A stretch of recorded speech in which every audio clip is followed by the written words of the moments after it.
De volta, hoje é dia da gente saber por que quando você come, de repente sente aquele peso no estômago. Você comeu pouquinho, coisas até saudáveis muitas vezes, mas o estômago pesa, dá aquela sensação de enjoo, aquela coisa esquisita. O gastroenterologista Dr. Diogo Furtado está aqui nos ajudando a entender o que pode estar provocando essa sensação horrível. É horrível, né, Luquinha? Nossa, é pesado. Esquisito. Hoje no almoço eu abusei um pouquinho também, comi o que não devia, estou me sentindo assim. Olha que interessante essa pergunta aqui, só que a gente comentou até no outro bloco. Meu caso não é barriga cheia o tempo todo, pelo contrário. Tem momento que acabo de comer, mal passa 2 horas, Solange, já sente fome. Ué? Devo ter um buraco no estômago. A sensação de fome, a dor de fome, ela é algo natural? Ele é algo natural, né? Quando você fica num jejum muito prolongado, né, sem se alimentar, horas, por exemplo. exatamente, o estômago fica mais vulnerável à ação do ácido produzido por ele mesmo, né? Que a gente tem um muco protetor, mas esse muco protetor ele é estimulado com a alimentação. E também o alimento estimula o ácido. Se não tem o alimento, também vai dificultar, vai diminuir a produção de muco e também vai ocasionar o sintoma de dor, queimação, né? Perfeito. Então tem que comer de pouquinho em pouquinho, né? De pouquinho, e comer certo e mastigar bem. O doutor estava falando sobre a mastigação. Mastigar devagar, mastiga, engole, que isso evita problemas. Agora, chegaram algumas perguntinhas pelo WhatsApp. Vamos conferir, Gabi. Olá, boa tarde. Meu nome é Hilda Rios. Eu gostaria de fazer uma pergunta.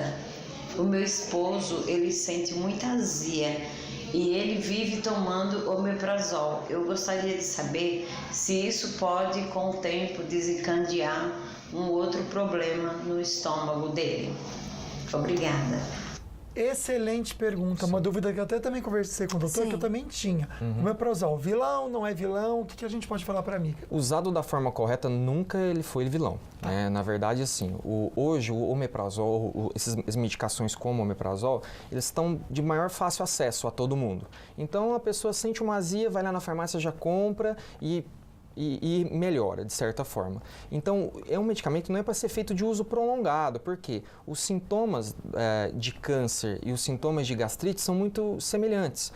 Então, às vezes, se a pessoa fica se automedicando, ele disfarça, né, os sintomas de outras doenças mais graves. Então, esse tipo de medicação ele tem que ser feito sob orientação médica e por períodos pré-determinados. Não é para se fazer uso contínuo, né, porque além de mimetizar esses sintomas, né, ele também pode causar algumas má absorções de vitaminas e também de minerais. Muitas vezes você come, aí passa um tempinho, você sente aquela coisa, aquele ácido, aí você fica tossindo, ou à noite também se acorda meio engasgado, o refluxo. Vamos entender o que é refluxo e o tratamento para ele também, doutor? Sim, na gravura a gente vê o estômago cheio de líquido, né? Aqui é a parte da válvula que impede o líquido de refluir para o esôfago, né? O alimento passa, relaxa e depois a válvula fecha. Se essa válvula não está continente, você tem um refluxo para o esôfago. E essa gravura está mostrando a cirurgia de reconstrução da válvula esôfago-gástrica, né? É uma cirurgia para o tratamento do refluxo. Sol, você acredita que eu já fiz essa cirurgia? Eu comia, não descia nada depois da cirurgia. Tem que ter uma paciência depois. Até você tem que beber água devagarzinho para descer. Porque demora, né, doutor? Por falar em beber água, demora tem gente perguntando aqui se tomar muito anti-inflamatório se pode provocar algum problema no estômago.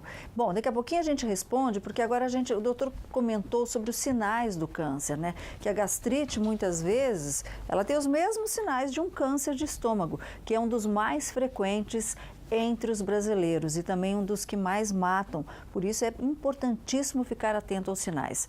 E o problema está no diagnóstico tardio. Na grande maioria, os casos são identificados já no estado muito avançado. A gente vai fazer um alerta nessa reportagem de Olívia Freitas.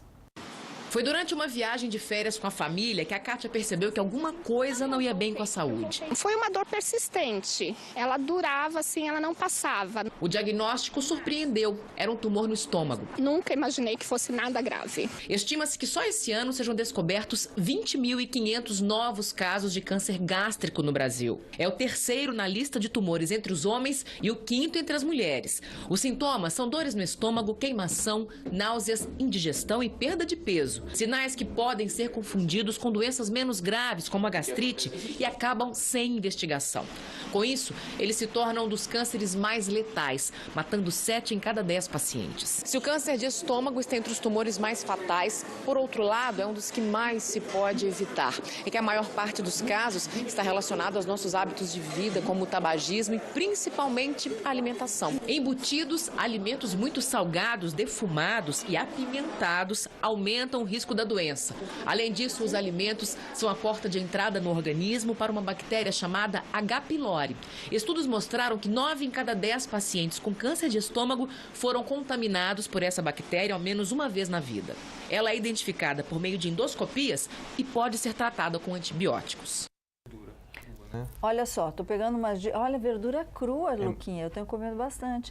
Eu tô pegando umas dicas aqui com o doutor em relação à alimentação também. O doutor está falando que, às vezes, alguns alimentos que são considerados saudáveis podem provocar essa sensação, até verdura crua. Exatamente. Eu sempre, nas orientações nutricionais dos meus pacientes, eu sempre gosto de fazer uma brincadeira, né? Se você tem um problema gástrico, você tem que imaginar que a sua digestão está comprometida. Então, você tem que se alimentar de alimentos de mais fácil digestão, né? Então, é só fazer aquela brincadeira, né? O que é mais fácil de digerir? Uma verdura crua ou uma verdura cozida? A cozida. Um bife ou uma carne moída? A carne moída. Então, assim, quando você exige muito, né, da sua digestão, se você já tem uma fragilidade, uma gastrite inicial, você vai ter sintomas mesmo, né?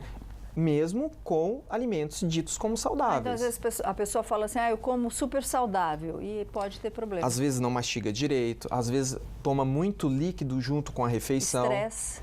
O estresse não causa, mas ele piora os sintomas dispépticos. Olha só. Deixa eu mandar um beijo aqui para São Lourenço, em Minas Gerais. O Hamilton Faria está ligadíssimo aqui, Luquinha. Valeu, Hamilton. Obrigado pela companhia.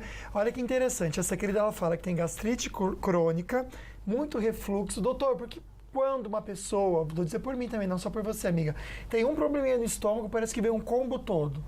É porque não cuida de um, compensa em outro. O que é? É assim... Apesar de ser de origens um pouco semelhantes, né, a negligência nos sintomas ela faz com que vire uma salada de sintomas no final, né? Por quê? Os sintomas gástricos são muito corriqueiros, né? Você come uma coisinha um pouco fora do seu habitual, já dá sintoma e geralmente a pessoa demora muito para procurar o atendimento médico. Então, quando chega muito sintomático, às vezes ele tem uma gastrite associada a um refluxo, associado a um problema respiratório e essa confusão de sintoma também dificulta até mesmo no tratamento. Olha, tá? Por falar em tratamento, a gente vai fazer um alerta sobre a automedicação, porque existem algumas doenças que a gente se automedica, né? Como tem aquele ditado de médico e louco, todo mundo tem um pouco.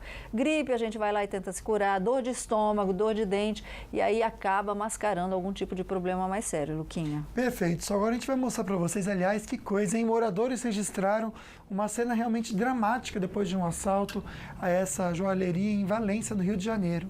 O criminoso fez uma idosa de 83 anos, refém. A gente tem as imagens, ela tem essa arma apontada o tempo todo para a cabeça e um policial militar estava acompanhando também todo o movimento do criminoso.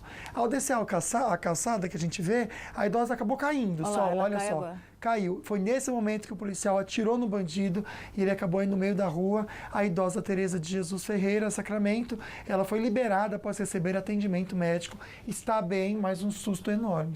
E toda a corporação foi até a casa dela, depois levaram flores, saber como é que ela está. Bandido. E engraçado, se você ouvir o áudio, as pessoas pedem para o policial atirar. Olha ela recebendo as flores. As pessoas pedem para o policial atirar no cara e aplaudem a atitude dele. Mas vamos combinar também, né? O que esse bandido estava querendo da vida? Na verdade, está todo mundo cansado, né? Está todo mundo muito cansado. Está todo mundo saturado, a palavra é saturado mesmo. E atenção que termina nessa quinta-feira o prazo para o eleitor justificar a ausência do primeiro turno das eleições. A gente já volta com esse toque para você. Bora para recadinho do WhatsApp ou vídeos que vocês mandam. Olha que lindinho. Esse amiguinho aí é firme na oração, Solange. Deixa eu ver. Glória, glória, glória, glória, aleluia.